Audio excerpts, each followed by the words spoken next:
আমার চ্যানেলে সবাইকে স্বাগত। আজকে করব করলা আর আলু দিয়ে একটা মাখা সবজি। প্রথমে করলাগুলো আলু ঝুরি করে কেটে নিয়ে ওর মধ্যে পেঁয়াজ কুচি আর রসুন দিয়ে কড়াই দিয়ে দিয়েছি। তারপর দিয়ে দেবো ওর মধ্যে স্বাদ মতো লবণ, হলুদ,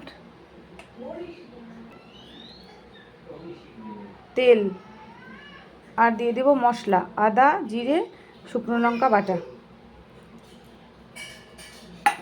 এবার সব দিয়ে মাংসের মতো এগুলোকে ভালো করে মেখে নেব। আগে ভালো করে মাখা হয়ে গেছে, এবার গ্যাসটাকে জ্বালিয়ে দেব। একদম লো আছে, এটাকে ভালো করে কষিয়ে নেব। আমার কষিয়ে নেওয়া হয়ে গেছে, এবার পরিমাণ মতো জল দিয়ে দেব।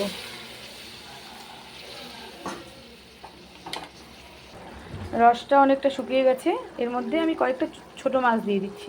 ছোটো মাছ ছাড়াও ভালো লাগে, আজকে যেহেতু ছোটো মাছ আছে তাই একটু দিলাম।